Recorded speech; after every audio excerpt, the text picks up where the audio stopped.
Assalamualaikum warahmatullahi wabarakatuh.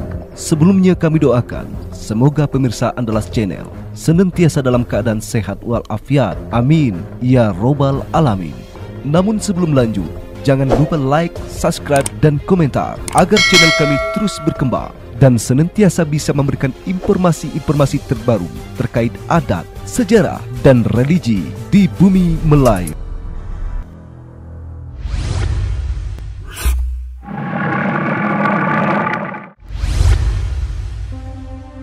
Ketika Aditya Warman yang berada di Mataram kembali ke negeri neneknya, yaitu negeri Melayu. Saat itu Melayu diperintah oleh pamannya Raja Rendra, anak Srimat Trailokia Raja Mauli Mawardewa. Lalu Aditya Warman diangkat menjadi raja menggantikan Raja Rendra. Maka Aditya Warman menjadi Raja Melayu. Tetapi karena ia ingin kerajaan Melayu berdiri sendiri dan lepas dari kerajaan Majapahit, maka pusat kerajaan di situs sejarah Candi Muaro Jambi dipindahkannya ke Damasraya.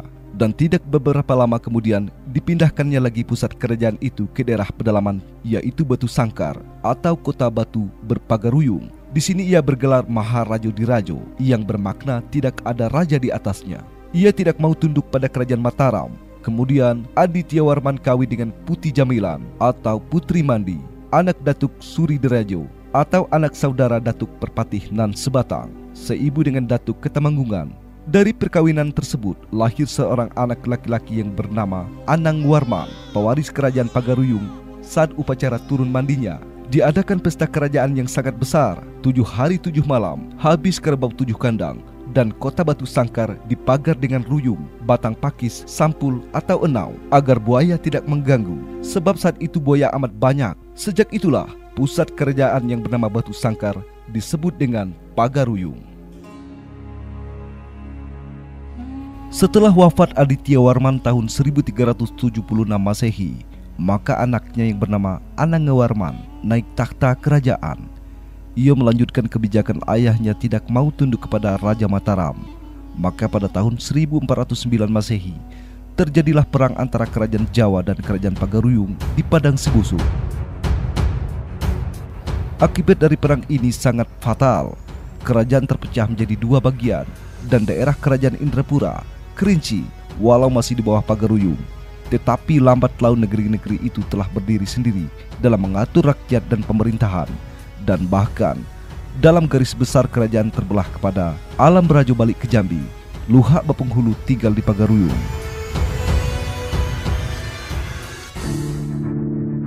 Hampir 39 tahun Aditya Warman yang bergelar Raja Mahadirajo menjadi Raja Melayu dengan pusat kerajaan adalah Pagaruyung.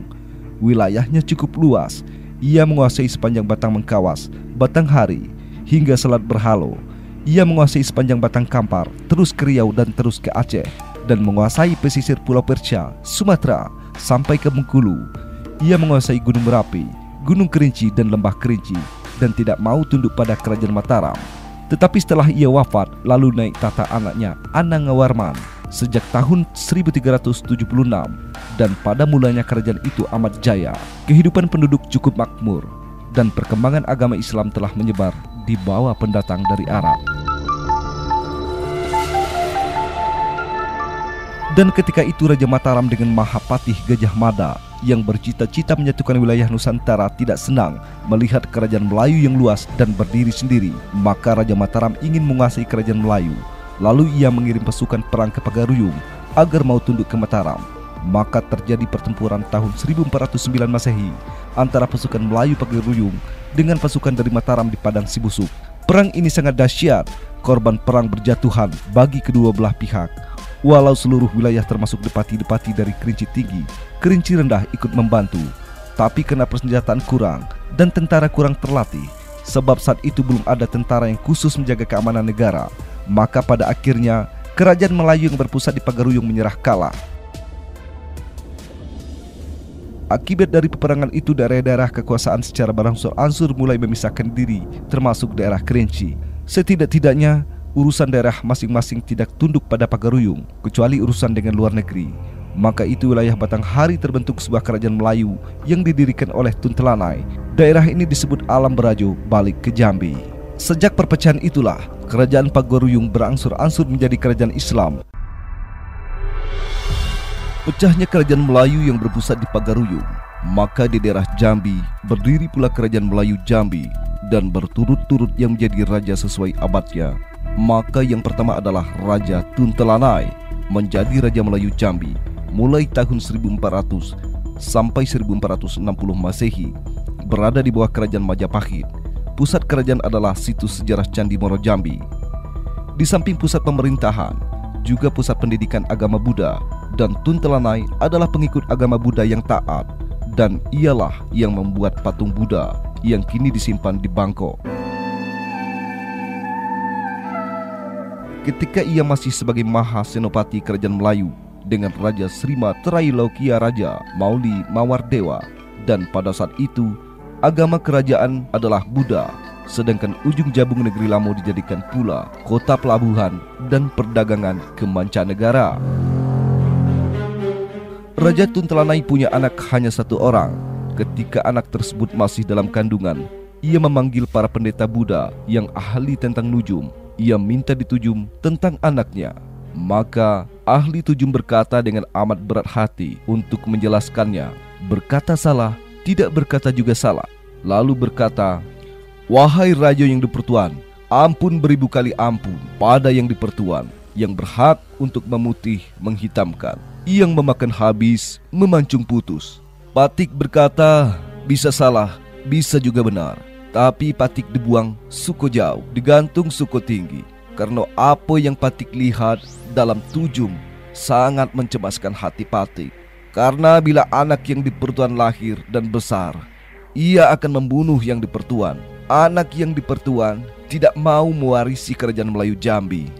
Setelah mendengar perkataan ahli nujum, maka raja yang dipertuan terkejut bagai disambar petir di siang hari. Sebagai orang Buddha, ia percaya, ia menyesali diri. Kenapa anak yang diharapkan menjadi pewaris kerajaan tidak mau menjadi raja, malah mau membunuh ayahnya dan sekaligus adalah rajanya. Berarti betul-betul anak celaka. Maka diputuskanlah bila anak itu lahir harus dibunuh mati oleh tangannya sendiri.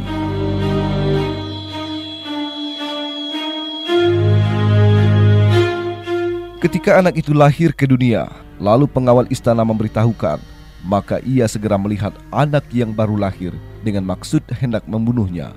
Tetapi setelah mendengar tangis anak tersebut, timbul rasa kasih dan sayang dalam hatinya. Karena sebuas-buasnya singa, tak ada singa yang mau membunuh anaknya. Maka diambil kesimpulan untuk dibuang hidup-hidup ke laut luas, agar ia tidak melihat kematian anak kandungnya tersebut.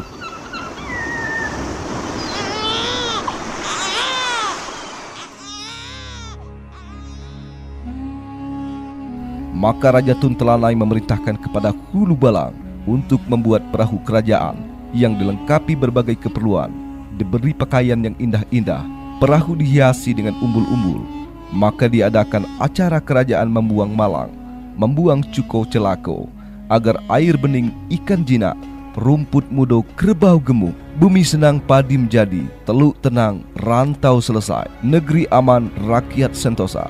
Maka perahu anak tersebut diarak orang banyak dari percandian Moro Jambi, dikawal oleh beberapa orang pendeta Buddha sambil membacakan mantra-mantra, doa-doa tolak bala.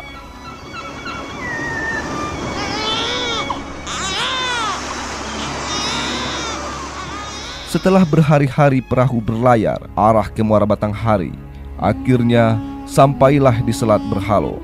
Maka dilepas dari Raja Melayu Jambi ke tengah laut dengan pekikan suara orang banyak serentak menyeru dewa-dewa, bersaksi pada bumi dan langit, bilah dan rantai, agar terbuang semua celako dan negeri Melayu minta selamat. Maka secara perlahan-lahan ketengahlah perahu itu, makin lama makin kecil, dan akhirnya hilang dari pandangan mata orang banyak dan dari pandangan mata Raja Tun Telanai.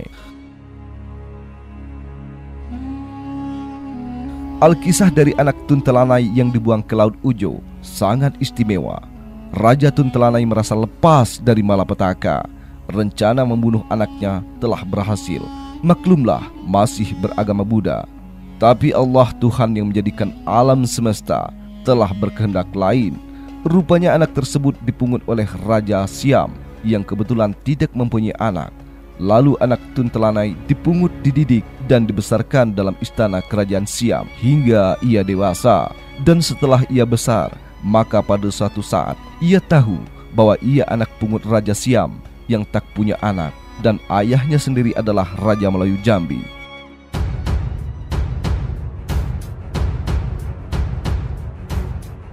Maka pada suatu waktu ia datang ke negeri Melayu untuk mencari ayahnya, Raja Tun Telanai. Lalu Raja Tun Telanai ditikamnya hingga mati, dan mayat ayahnya ia bawa ke negeri Siam, dan kerajaan Melayu diserahkannya pada Putih Selaro Pinang Masa. Peristiwa ini terjadi pada tahun 1460 Masehi.